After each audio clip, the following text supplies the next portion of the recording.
Poets, prophets, pundits, polymaths, practitioners, peers, welcome to Good Culture. Today, we get critical. I have an opportunity to talk for the second time with a gentleman, Christopher Watkins, who has a book called Biblical Critical Theory that I've just fallen in love with. Biblical critical theory is an answer to critical theory, which is causing all kinds of upheaval in many different spaces: academia, religion, households, you name it. Christopher Watkins has done a wonderful job of writing a book that I think addresses the polarizing viewpoints of critical theory, but it'll also serve as a resource for those people who are just wondering what is critical theory and how do I approach it. Christopher Watkins is a senior lecturer of French studies at Monash University in Melbourne, Australia. He is a modern and medieval scholar when it comes to French and German language. This book has blessed me so much that I have started a book club with about 15 other people, and it has just been a joy to go through with these folks. So I really hope that you enjoy this interview with Christopher Watkins. Thank you for joining us. I am so excited to have this conversation with you once again. How are you doing on this day? It's an absolute joy to be here. What a wonderful thing to have a second bite of the cherry on these really important issues. Thank you so much for having me back. Yeah. So I'm not kidding. You've written a really important book, and I think part of how we can all tell that it's an important book is the amount of time you spent on it. If I'm not mistaken, you said you've spent 17 years on this book? I started writing it in 2015, and Okay. I wasn't writing it continually from that point. But it matured over quite a period, which I think was good in the end. It was hard to get it published at one point, but in God's providence, I think that allowed it to develop in ways that if I'd have been able to publish it earlier, it wouldn't have. But the thinking behind it, I guess, began around 1998 when I went up to university for the first time, and the itch that it's scratching, started in the last millennium. I was a young boy. I got a lot of gray in my hair, but we know it's important when the late, great Timothy Keller endorses it and writes the foreword. So off the top, when someone said, you probably want to pick up this book, and it's a foreword by Timothy Keller, I was like, interesting. What was that like? What was that experience like for you? Did you know him? Did you have many interactions with him? It's a story that I delight to tell because it shows, I think, what a godly man he was. So, no, I didn't know him. I didn't know that he knew me. But one day in my inbox, I get a random email. I think it was tjk46@redeemercitytocity.com. Dear Chris, really enjoyed reading your book, Thinking Through Creation. How can I help you? How can I be of service? Now, my first thought was, one of my friends is playing a joke. This sort of thing doesn't happen. Like, no, Right. Tim Keller doesn't email me. Like that. Right. This is not. This is not something that is possible. A very cruel joke at that. Yeah, that would have been quite a prank.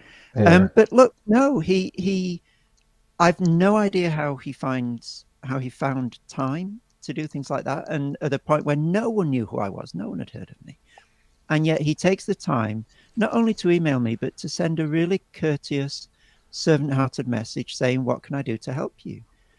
And over the years, it's not an exaggeration, and I and my wife have had this conversation a number of times, to say that without his encouragement, the book wouldn't have got published. So I mentioned a moment ago, there were times when publishers didn't want to touch it. It was too long. What sort of book is this? What is it doing, etc. And on two separate occasions, when my wife and I were thinking, "Oh, look, we'll just park this project.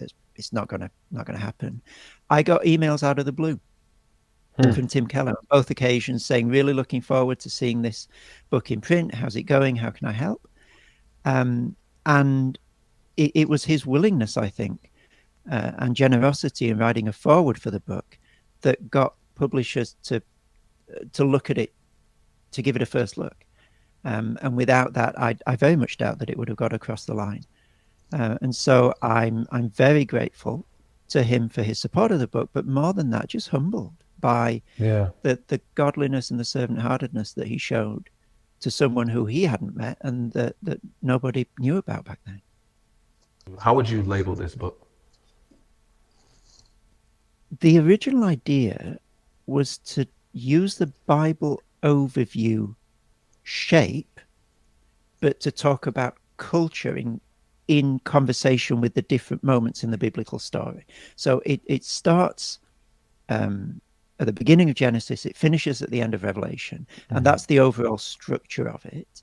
So in that sense, it's more like a biblical theology than a systematic theology. But I do touch on particular systematic issues at particular points. So, for example, when I'm looking at Genesis 3, I talk about the doctrine of sin. So there are systematic moments in there. And only later did I realize that what I was trying to grasp towards was the pattern that Augustine was giving us in the City of God. So the City of God is split up into two parts. And in the first half, he talks about Rome, and he tells the story of Rome to the Romans better than the Romans understand their own culture. He says, let me show you the tensions and the weirdness of the way that you see the world in a way that you don't realize because you're so wrapped up within this Roman idea of the world. And then in the second half of the City of God, he tells the story of the Bible, right from before the beginning of Genesis to the end of Revelation, as a way to show a better story than Rome's story, a more robust, a subtler, a more beautiful story. And so what I was trying to do in the book, and I only realized this once I'd begun writing it, was to bring these two parts of the City of God together and to structure the whole thing as a journey from Genesis to Revelation, talking about culture and the late modern world in which we live along the way. Critical theory is all the rave. It's been beaten to a bloody pulp, resurrected again, and then beaten once more. There are a lot of people who watch this video who think they have an understanding of what critical theory is, or critical race theory, or critical queer theory. It's obviously has many progenies. What what is critical theory? And on top of that, how can it be dangerous and how can it be beneficial? Yeah. I love the way you pose the question, allowing us to explore it from different points of view. It's at least two different things, I think. And the first one is the one that you mentioned, the one that you see on the news media, on YouTube channels, which is, critical race theory mainly at the moment. But that's quite a local, narrow version of a much broader trend that we've seen since, I guess, the 1960s in modern societies. And what I'm wanting to do in the book is reclaim and explore this broader sense of critical theory, because I think it's really hard to understand the narrow manifestations of it, like critical race theory, without the bigger picture that they fit into. So the bigger picture is ways of looking at and critiquing and evaluating society that don't take society's own explanation of itself for granted, and use categories like false consciousness and ideology to say that the way we think the world is very often not how it actually is, and we misunderstand how society works. And so that's the critical part of it. But often these critical theories also have a sense of what society should look like, what a flourishing society ought to be. And critical race theory is one particular species, if you like, of that genus, although it doesn't have a huge amount to say, as far as I understand it, about what a flourishing picture of society should be like. So Derek Bell, who's the one of the founding voices, one of the leading voices in critical race theory, is very gloomy indeed about the possibility for racial reconciliation in the US. He's understanding is that white people are so thoroughly committed to racial discrimination at every level that it's impossible for them to make progress. And so you get, varying levels of hopefulness in different critical theories. And I think critical race theory is particularly gloomy when looking to the future possibilities.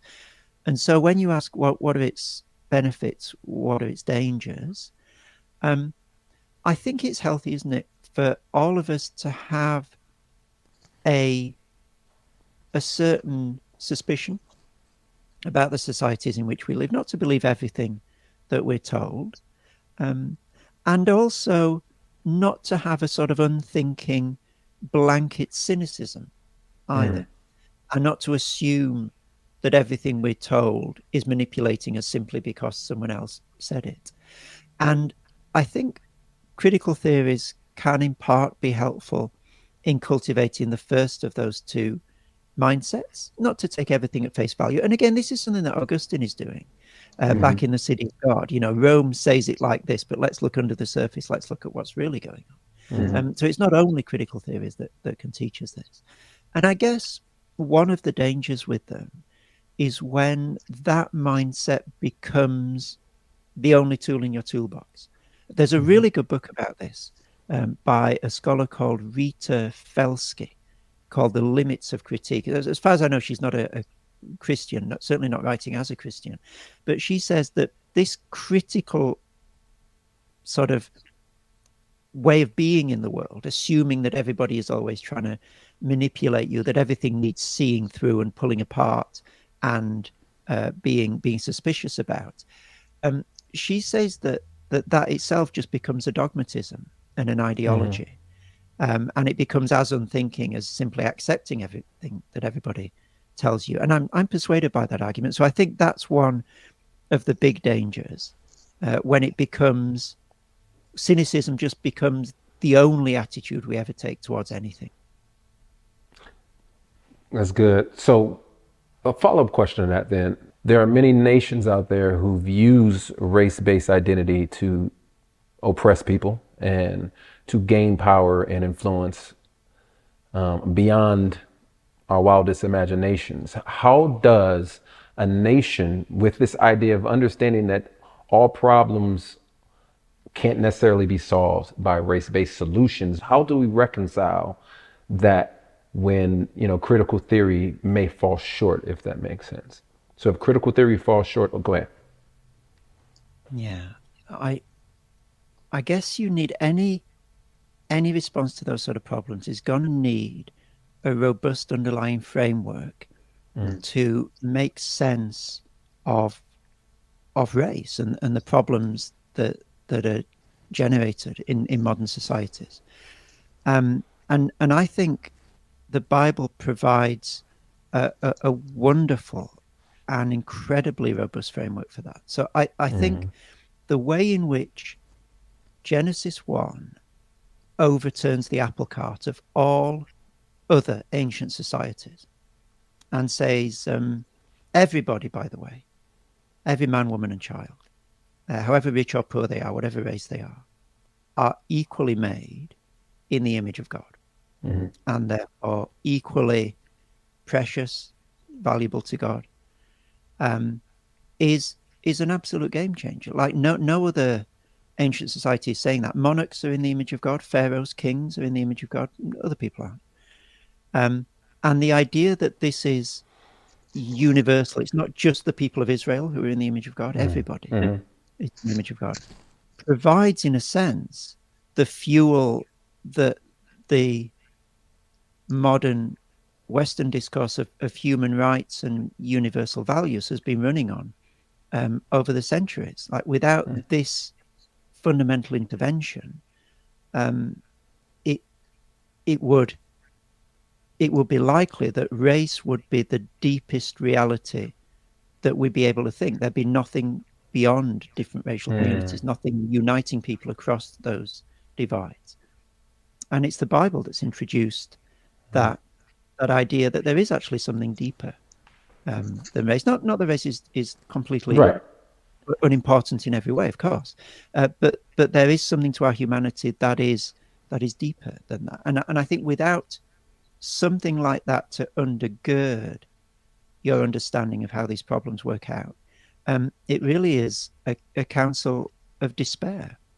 Yeah. Because there's nothing, there's nothing deeper than the problems and the animosities and the differences and the exploitation and the oppression. And if that's the deepest reality, then good luck trying to sort of, make any progress.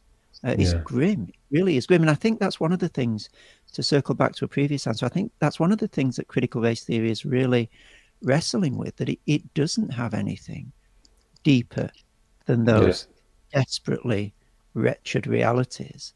And, true to itself, it doesn't pretend that it can pull a rabbit out of the hat. No, yeah. But gloriously and hopefully, the Bible does provide us resources for getting deeper than those realities.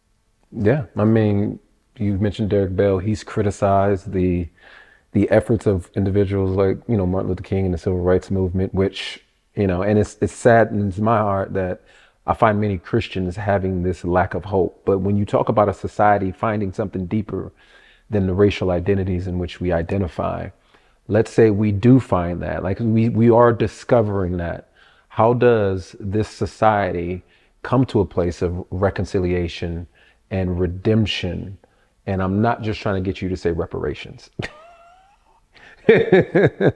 What other things could we explore other than reparations, which I truly believe in? But like, if we are trying to find the deeper meaning and we're trying to be reconciled to one another, what are some ways in which we do that as a society?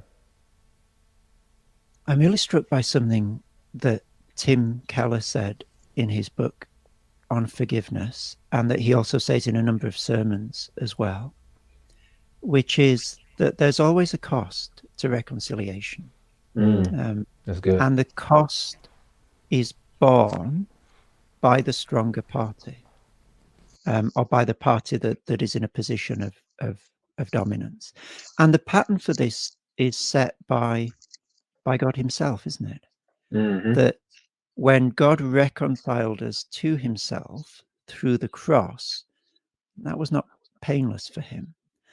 And of course, you can't read across simplistically between God and human beings and any human to human reconciliation. I'm absolutely not suggesting that. But the principle that I want to draw from that is that reconciliation is costly. Yeah. So what does that look like in a human to human frame? Well, one example from relatively recent history is the Truth and Reconciliation Commission in South Africa, which was shaped in part by Christians and by Christian ideas. And the way that it worked was that there were these hearings that took place, sort of like a court setup. And what they required of those who had been the oppressors was a complete truth telling, that they needed to, in a sense, confess what they'd done and the way that they'd exploited others. Now, these courts had a power to grant amnesty in response to truth telling, but it wasn't a quick and easy amnesty. So there were 5,300 cases that were heard by the Truth and Reconciliation Commission. Only 849 amnesties were granted. So it wasn't as if, you just come and you say some things and then you're let off. It wasn't as trite as that. But there was the possibility of amnesty for those who fully confessed to what they'd done. And I will say the word, there was also reparations paid as part of that process. And I think it's the combination of amnesty, the possibility of amnesty as a response to complete and unguarded truth-telling, and the mechanism of reparations that made that a powerful vehicle of reconciliation. Not perfect, of course, but a powerful vehicle of reconciliation in that country. And I think one thing that sometimes we hear today, and a sort of a sadness perhaps of the current debate, is that there are those who plead only for amnesty, and for quite a cheap amnesty at that, and those who only mention reparations. And I think in this case, it was bringing those two together in a way that, reflects God's character, I think, in the Bible. God is a God of blazing hot justice, and also a God of superabundant mercy. And the way in which we do justice as human beings, including in this respect, I guess from a Christian point of view, needs to find a way of taking account of both God's justice and God's mercy. And the Truth and Reconciliation Commission was one imperfect way, I think, to do that. So this is good, because you have a term that you use, and I was going to get to this. Use the term diagonalization.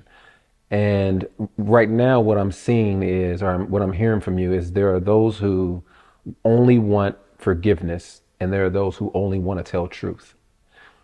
If you could give us a diagonalization of this particular, and you kind of just did, but if you can kind of dig more into it, how could we see a more beloved community, if you will, if there wasn't a diagonalization of the people who are seeking amnesty, while at the same time the people who are seeking reparations and a holistic, I guess you can say, redemption of what was done to them or their people?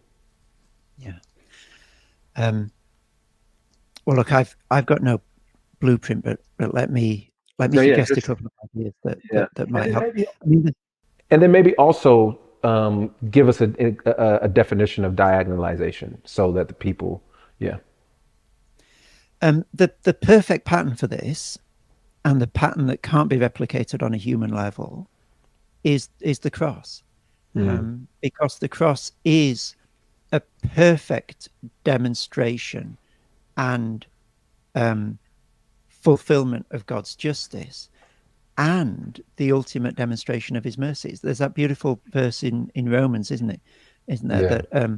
That the cross demonstrates God's justice in the present time, because he is just, and the one who justifies those who have faith in Christ Jesus. So the cross is the epicenter of God's justice. Here we see the seriousness of sin. We see the cost that must be paid, the debt that must be paid for sin. That the cross is an emblem of justice, but it's also the supreme moment of God's mercy, where he justifies sinners. And that pattern shows us that when justice and mercy meet in a biblical frame, it's not a compromise. It's not that on the cross God was being half just, but he had to halt his justice in order to be merciful. And he was being a bit merciful, but he had to rein back his mercy in order to be just. God is fully just and fully merciful at the cross. That is the wonder of what God has done for us on the cross.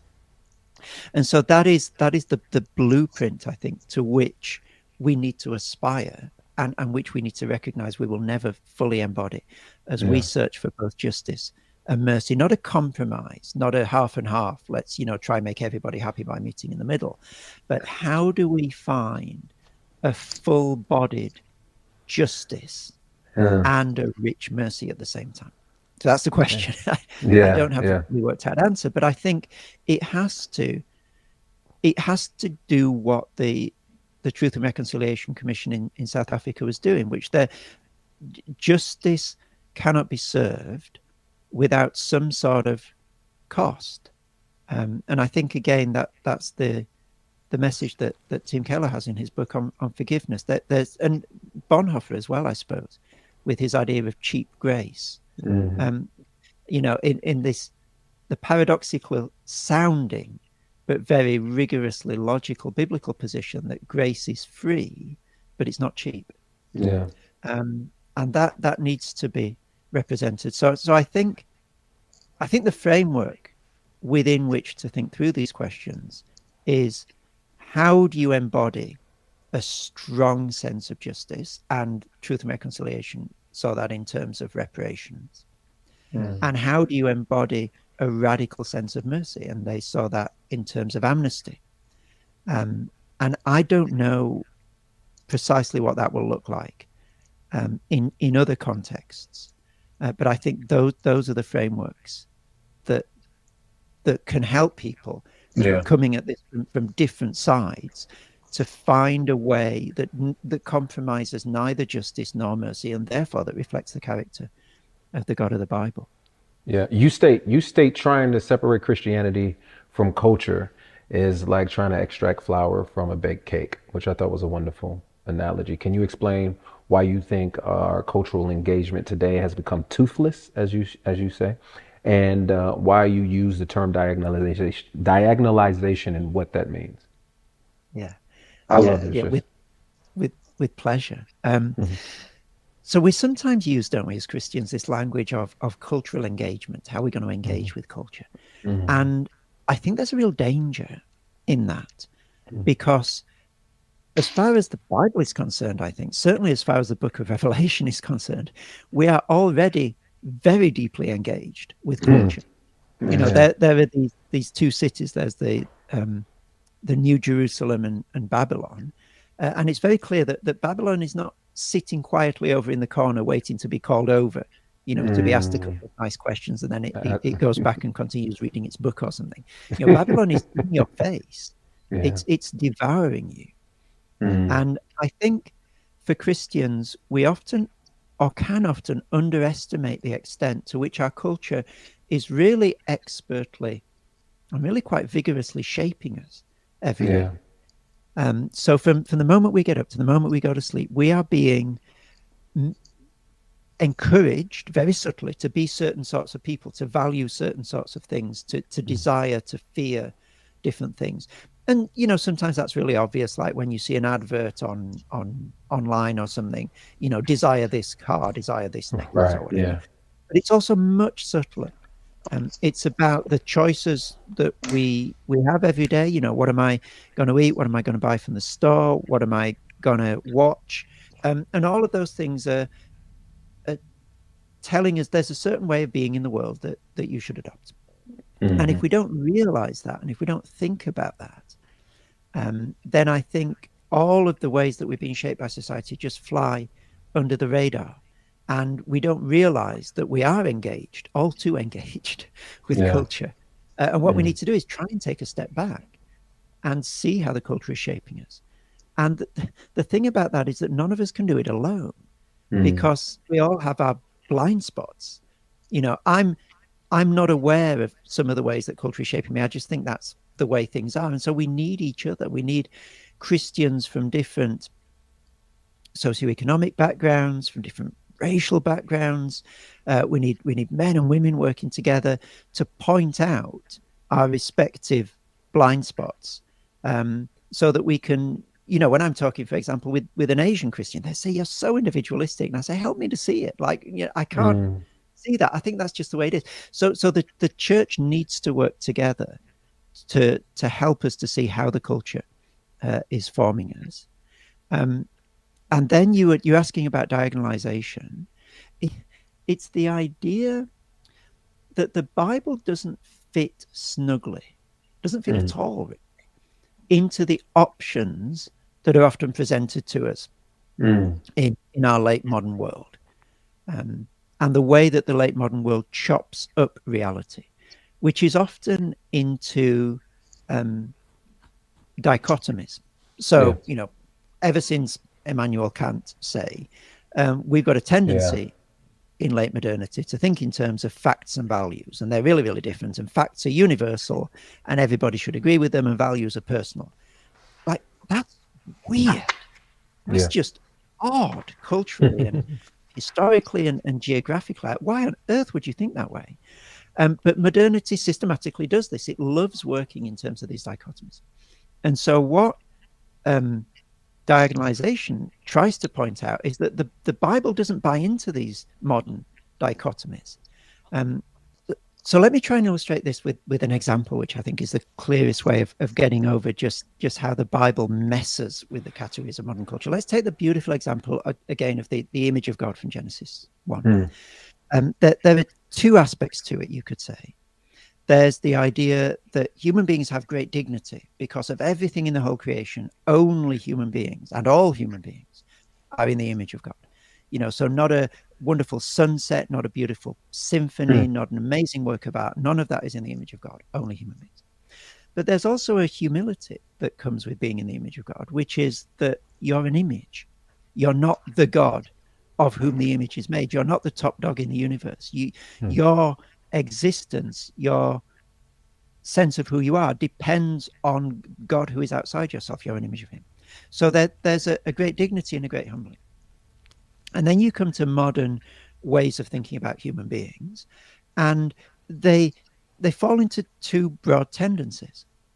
One tendency really emphasizes the dignity of human beings and goes all out on that. And a lot of modern anthropologists actually think of human beings as gods and use a lot of the language and the ideas that are traditionally used about God to describe human beings. So, for example, we are often framed today as those who decide the meaning of our own existence, as those who decide for ourselves what's good and evil, who take on that language in the Bible that God uses of himself. I am who I am. This you do you language. You decide who you are. Well, that's what God does. And so there's this deification of humanity on the one side, but there's also a radical humbling of humanity on the other side. So philosophers today will sometimes say things like, whatever we may like to think, we are just basically complicated machines. Like we're more complicated than any other machines, but we're just processing units, or we're simply animals. We might be a particular sort of animal, but there's no real distinction between us and the other animals. And so what the modern world has done is it's ripped apart these two principles that are in harmony in the image of God, dignity and humility, and it's set them up against each other. And so if I'm trying to live in the modern world, the message I'm getting is, oh, you should treat yourself like a god, decide for yourself what's good and evil. I am who I am. Oh, and by the way, you're only a machine. So, go figure, go live your life in psychological peace, trying to wrestle with those two ideas of who you are. And you can see how that leads to a lot of stress and mental problems for people. Like, how do you make sense of that? I treat myself as a god, but I'm just a machine and an animal. What does that even look like? How do I make sense of that? And so to diagonalize that from a biblical point of view is to say, no, don't choose between being a god and being an animal, but look beyond that false choice to the beautiful image of the biblical image of God that has both of those ideas in harmony, that has the dignity that treating yourself as a god is trying to reach for, and the humility that treating yourself as an animal or a machine has, but they're not fighting against each other. That there's a healthy dignity and a healthy humility in the image of God that modernity has dismembered, chopped apart, ripped apart, and set up against each other. So diagonalizing, therefore, is finding, if you like, the beautiful biblical original that our false dichotomies are reductive and dismembered sort of copies of. So it's not let's try and meet in the middle. Let's try and be half gods and half machines. Let's find a compromise. It's not that. Like that doesn't even make sense, what would being half god and half machine like. But it's saying what modernity is doing is ripping apart biblical principles, setting them against each other. So let's not play that game. Let's go back to the Bible. That's beautiful. I don't know if this was a term that you often use. I don't think I've seen it in the book, but you said beautiful biblical original. That to me is powerful. In your wisdom chapter, there's this line that just jumped out at me. Very simple, but you talk about in this idea of umbilicalism, but umbilicalism, and I think this will help the listener as well. You said that wisdom is about holding multiple perspectives together and knowing when to adapt each one. I thought like that was beautiful. So the other thing that you often use the analogy, or better yet, that you often use, is this N shape versus a U shape perspective.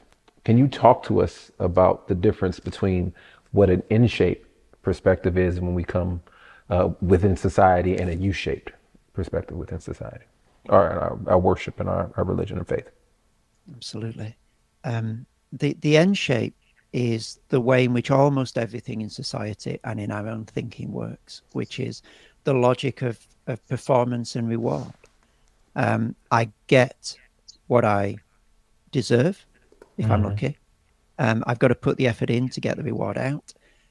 It's the idea of I work a job and I get paid for it. But it's also the idea that's creeping into more and more aspects of society, I think, at the moment, which is I should judge things and people on the basis of their performance. Michael Sandel, in his book What Money Can't Buy, Oh, I love that makes book. this point. It's a chilling point. I think the more you let it sink in, the more saddening and chilling it is, that we no longer live in just a market economy where trading shapes how we buy and sell goods, but we live in what he calls a market society, where the logic of trading shapes all our relationships. So now we buy and sell love. If my partner is not performing, then I need to go and find another one, just as if my car was not performing, I need to go and find another car. We buy and sell security, identity, friendship, and all of those things that used to be outside the market are now incorporated in it. And the N-shaped dynamic just tries to visualize this in terms of a lowercase letter n. So if you think of starting at the bottom left, it first of all rises up and then sort of crests and comes down on the right hand side. And it's this idea of the performance is the upward stroke. I offer something to God or to my employer, to whoever, and then the downward stroke is the reward. Yeah. And this is how almost all religions work as well. I make a sacrifice, I do something for the God, and then the God rewards me. Either, I behave well and I get salvation as a reward, or I make a sacrifice and then it rains, or I make a sacrifice and then I become fertile, or whatever it is. It's this same performance reward narrative that governs both almost all religions and almost all of modern society. The startling exception to this is Christianity. Which operates on what in the book I call a U-shaped dynamic. So if you imagine a lowercase u, it starts at the top on the left-hand side, goes down, and then goes back up on the right-hand side. And the idea here is that it starts up with God. God makes the first move. He reaches down to me in grace, not as a response to any performance of mine, not because he sees a spark of potential in me, but out of sheer grace, as Ephesians 2 says. And then my loving God, my seeking to please God, my living for God is a response to that grace. That's the upward stroke of the U. It's in gratitude for what God has already done for me that I seek to honor him and to love him, not in order to win his love or to gain his approvals, because I already have the approval. And this is an almost endlessly different way of being in the world. The idea that gift comes first and gratitude follows just shapes the way you see everything really, really differently. So if performance comes first and possible reward follows.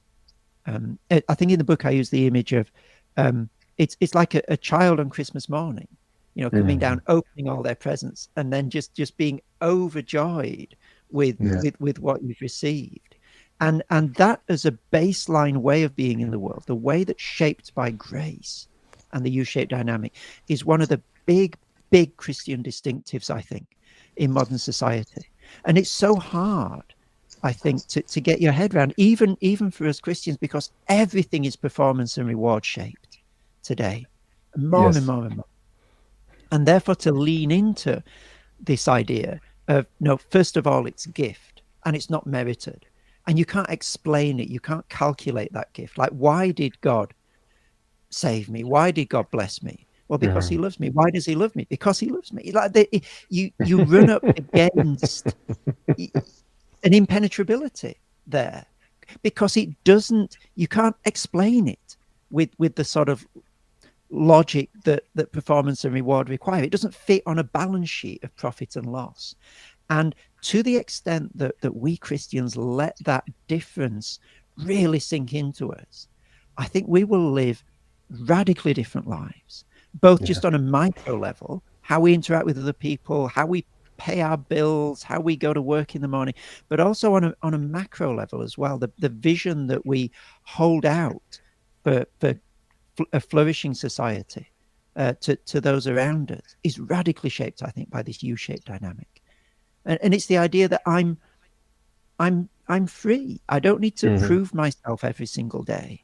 I don't need to win the approval of either my society or the universe with every single performance, because then I'm only ever as good as my last victory, which is a horribly oppressive. It is. And it's liberating for individuals like me who their vocation is performative. Is, you're an artist, you're a creator, and you think you are the work that you offer, and to not live in that in-shape kind of dynamic is so liberating. And I think the difference there is, as you rightly say, the N-shaped dynamic still does have a place in Christians' lives. Like, you for yourself, you perform, people either like it or they don't, they either buy stuff or they don't. And, for me as well, I teach a class, I get a student evaluations on it. Did it work well? Are we going to do it again? So it's not as if that's not there, but that's always the picture inside the frame of grace and the U-shaped dynamic. It's always, for Christians, the U-shaped dynamic that's the fundamental reality. And then you get little islands of performance within that ocean, if you like. But for modern society, the ocean is the N-shaped dynamic. You can still have little islands of grace and gift. Like, I'm not saying that people who are not Christians can't ever be generous or give to each other, but they're islands. They're not the ocean. That's the difference.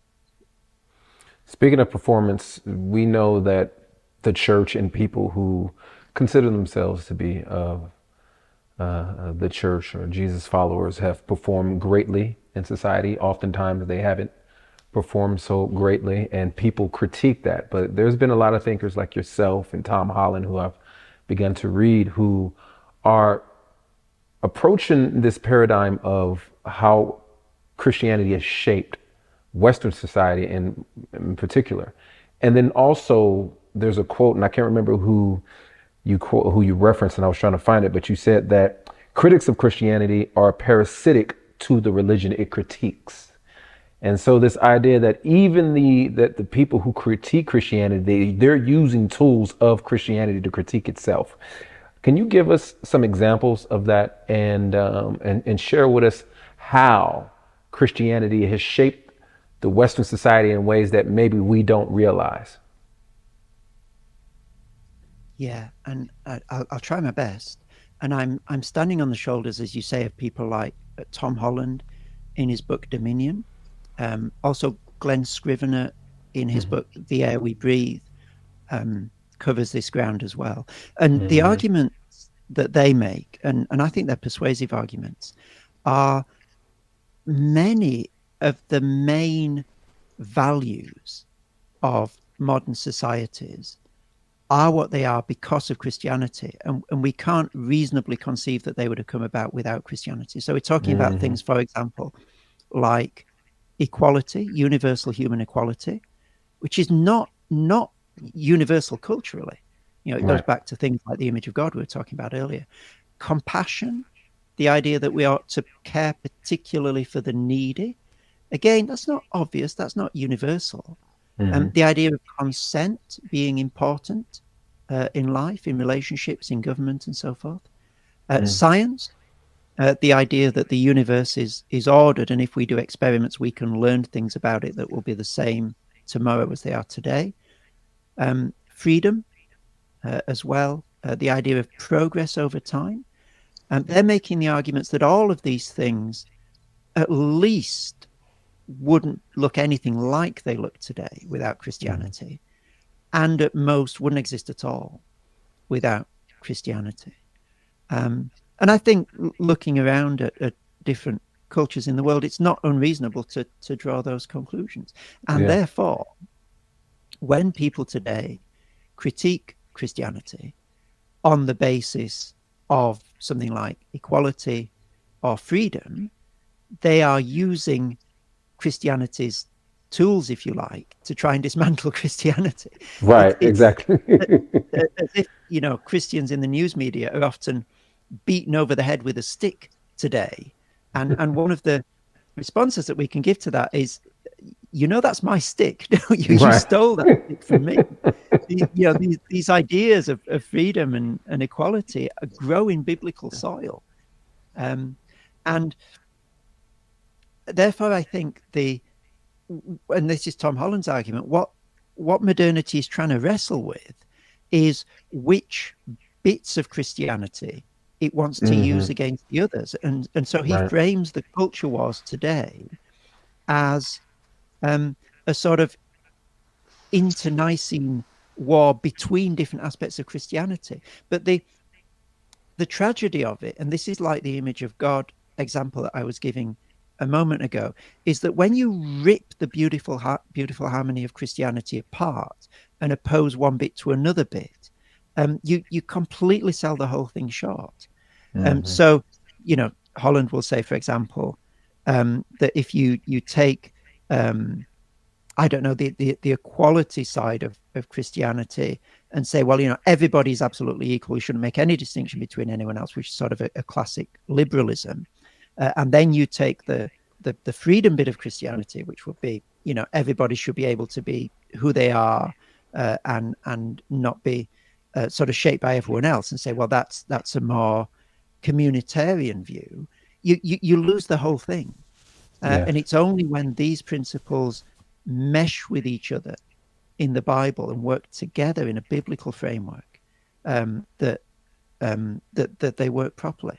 And so the pathos, I think, as the Christian looks out at modern society, she should shed a tear at the way that these wonderful ideas that have done so much good are being set in opposition to each other in ways that damage the whole of society, not just Christians, but the whole of our social fabric and our social cohesion. And I don't think it's too much of a stretch to see that happening now in the way that society is fragmenting. Different interest groups are increasingly polarized, increasingly unable to hear each other. And I think this is one of the effects. And Christians are part of this. I'm not suggesting Christians are all, squeaky clean and have all the answers. We've drunk this Kool-Aid far too much as well. But it's tragic. Yeah. Well, you reference Tom Holland, and you say, as Tom Holland reminds us, it is only the incomplete revolutions that are remembered. Those that triumph are simply taken for granted. The revolutions brought about by Jesus' teachings in life has triumphed so completely that religious and secular alike, we take it for granted today. But is there some sort of indictment on the church when we feel like the world or non-believing world uses the stick to beat us? Uses our own stick, better yet. That's got to be the first instinct, hasn't it? If we've read our Bibles carefully, taken them seriously, then self-examination and self-critique will be where we go first, because that's what the prophets do. They've got harsh words to say about Babylon and Assyria, but by goodness, they stick the knife into Israel, don't they? Including themselves. The prophets don't accept themselves from Israel's sins. And so this idea that a culture should examine itself first, or that an individual should examine themselves first, I think is, again, a distinctly biblical sort of imperative. That's not universal in all cultures, the idea that I should critique myself. You see it in the New Testament with Jesus and the Pharisees. You see it in the way that the New Testament presents its main characters. So everyone apart from Jesus is, and I don't know if you have this this language in the US or not, but in the UK would say is a muppet. Like is just not a great person. You know, Peter is a fool. Yeah. Paul is a persecutor of Christians. Moses is condemned by God. Abraham, I was listening to some sermons recently, the way he treats his wife time Yeah. and time again is really reprehensible. Like none of these people come out of the Bible in glowing colors. And so there's this perpetual self-critique in the Bible. And so if Christians have read that, I think we should absolutely look at what society is saying about Christians. And the first instinct should be, okay, what is true in this? What light is being shone that I need to repent of and change in the light of the Bible? So let God define what needs repenting of. Don't just sort of take the culture's words at face value, but use them as an impetus for self-examination and repentance. And then in humility seek to engage the culture in a way that can, you know, as Jeremiah says in his letter to the exiles, work for the peace and prosperity of the city to which I've called you. But yeah, without that fundamental self-examination and repentance, we're missing the message that the Bible is shouting at us. Yes. Yeah, we don't use the word Muppets, but I'm gonna give you a PG term that you can use. We will say sucker. He's a sucker. So go ahead and use that in your next interview. Just call somebody a sucker. All right, so you are a cinephile, and the reason why I know that because you make dozens of references to films. I thought I was a cinephile. I thought I loved film. I studied film for a moment in college, but I mean, you kind of have the cheat code because you speak like 36 different languages. What is it about film and music? And I could I can be overstepping this analysis. So help me if I am, or share your thoughts. What is it about cinema and music that pushes philosophical ideas that maybe once was done by literature and visual art? And how would you encourage and caution Christians on how we make and consume cinema, art, etc.? The power of cinema and music, I think, is that one of the powers of them is that they give shape and emotion and a way of being in the world to ideas. So the sort of films that you watch and they stay with you for the rest of your life, and I'm sure everybody watching or listening to this will be able to think of, I remember where I was, what day it was when I watched that film, and I will never forget it for the rest of my life. That sort of experience, I think one thing that it's doing is it's changing your world. It's showing you a new way of thinking about and living in and feeling reality. And that's why it's so powerful. Art has the potential to change the way we are in the world for good. And therefore, it's got an incredible potential, both for good and for ill. And look, far be it from me to offer Christians in the creative industries advice, because I don't work in those industries myself. But it seems to me that one thing to bear in mind is that a biblical approach to reality has a rhythm to it. The rhythm of creation, fall, redemption, and consummation.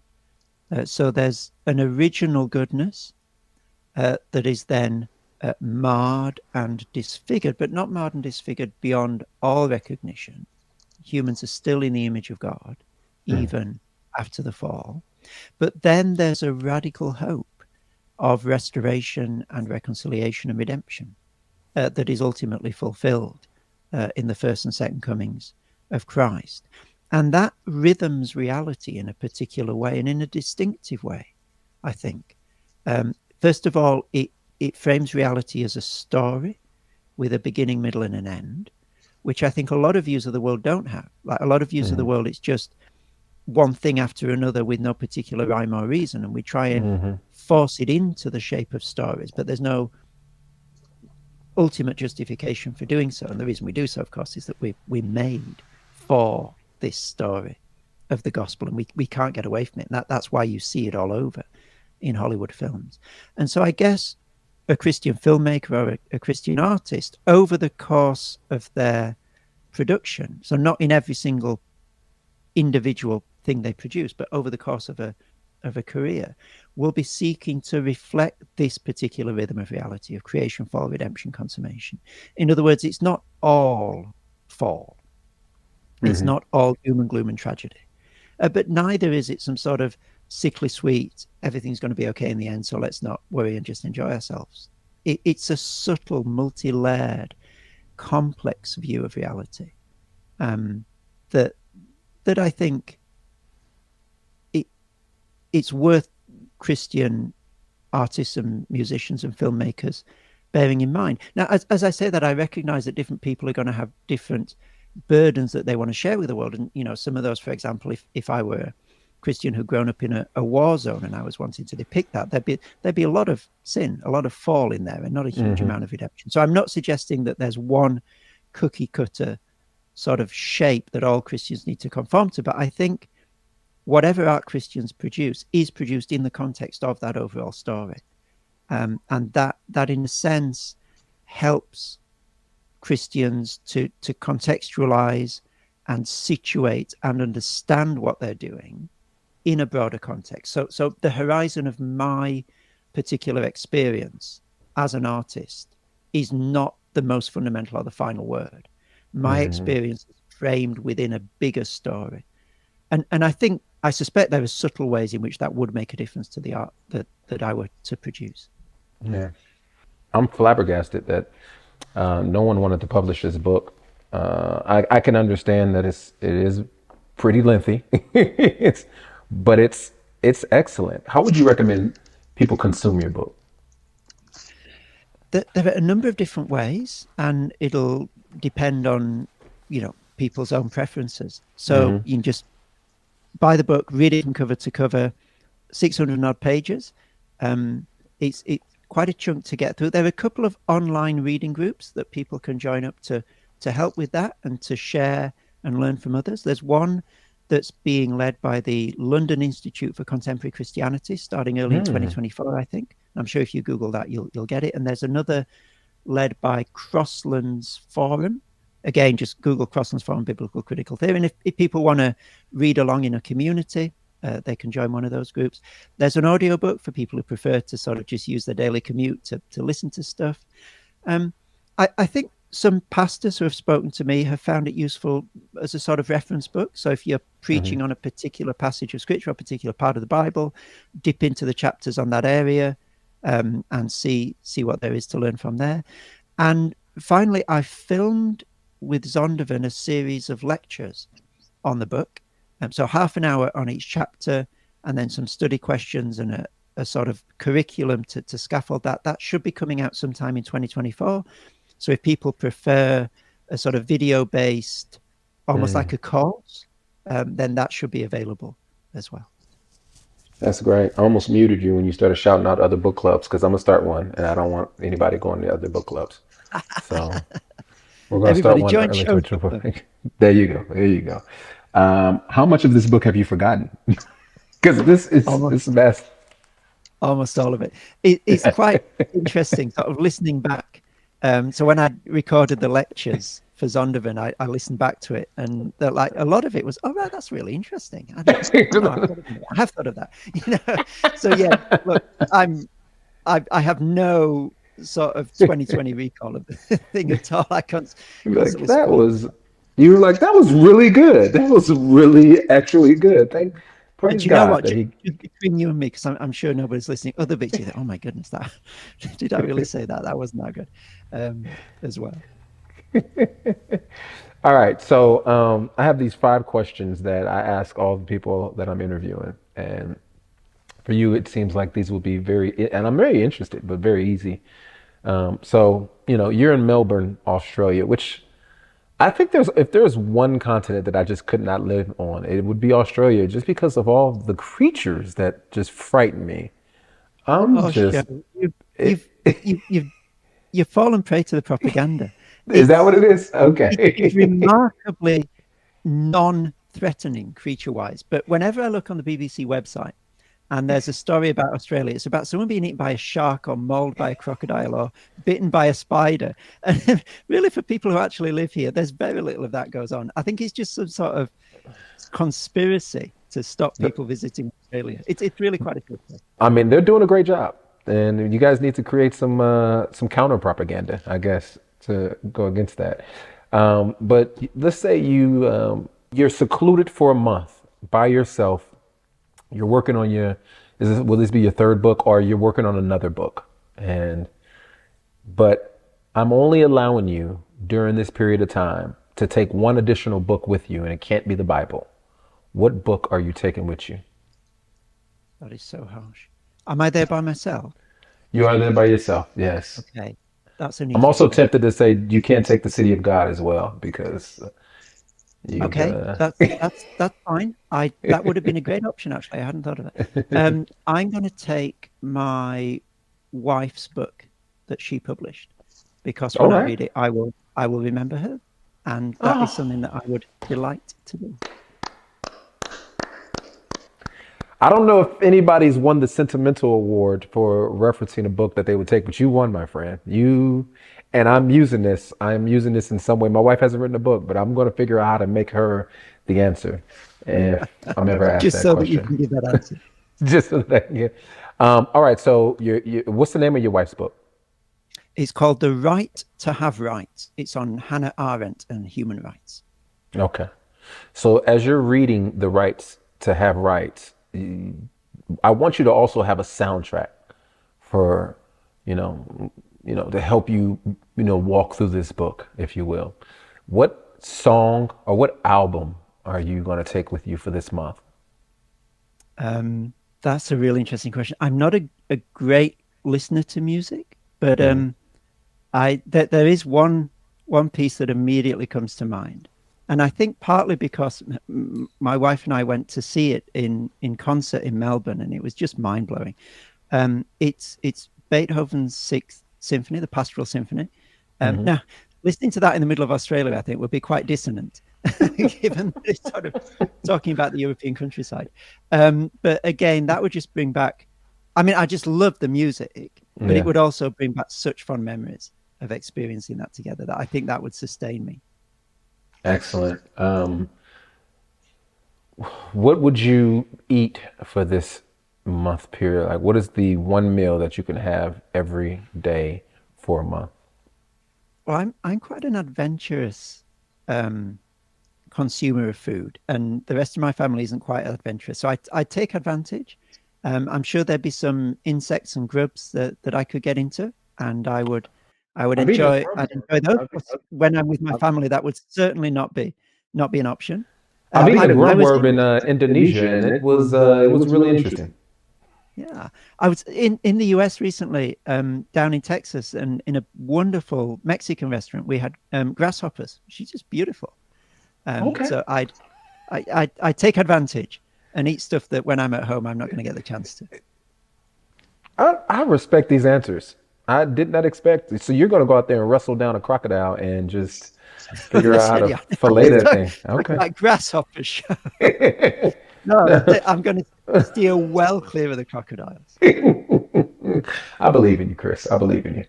All right. So you have your book, you have your music, you're eating crocodiles and grasshoppers. But every now and then you want to take a break from Beethoven and reading. What film is going to wash over you during this month?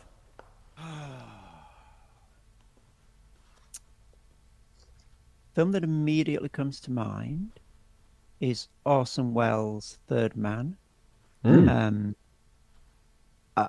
Because I think so. You want a film that you can watch again and again and again, don't you? Right. Yes, absolutely. Layered. Yes. Yeah, layered. I think if not that, then probably one of the adaptations of the Shakespearean tragedies, and not necessarily because that's my favorite film of all time, but that I could rewatch and rewatch and rewatch and always get something new out of it. I remember the time that I studied Henry IV Part 1 as part of my A-levels in the UK. And so over 2 years we were studying this play. It was my first exposure to Shakespeare. And the thing that stayed with me was every single time I engaged with it, I got something new out of it. And I very rarely experience that with any piece of art. And so I think probably something Shakespearean would not grow old over time. All right. So the last thing is, we have to take care of ourselves physically, mentally, spiritually, etc. What is the self-care practice that you will do every day alone in the Midlands of Australia?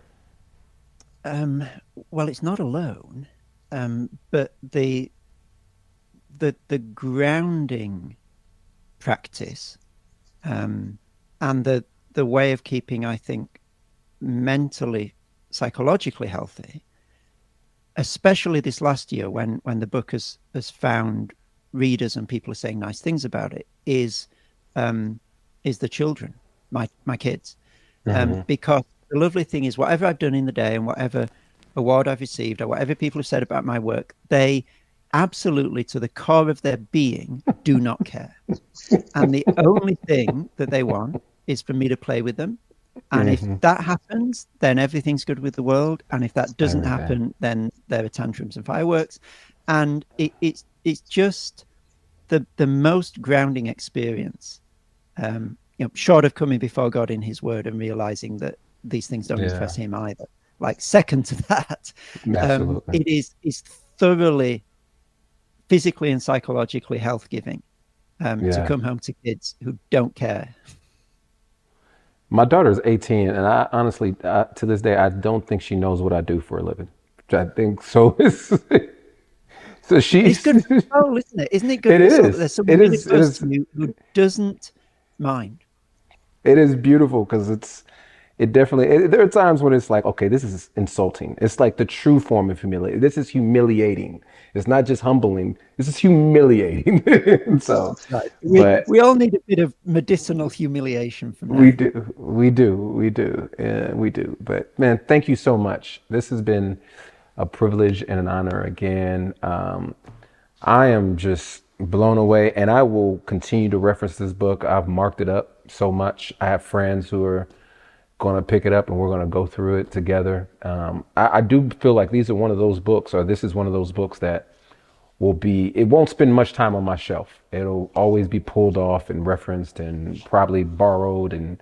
But the good thing is I have the physical and I have the audible. So it's blessed me in many ways. So praise God, Joe. I'm delighted to hear that he's used it to bless you. And I'll pray that it will continue to do so. And that the reading group you're running next year, 2024, is that right? Yes, we're supposed to start in January. Fruitful and will bless others as well. Yeah, it's been an absolute joy. Thank you so much. It's been wonderful questions, wonderful conversation, and may God be glorified.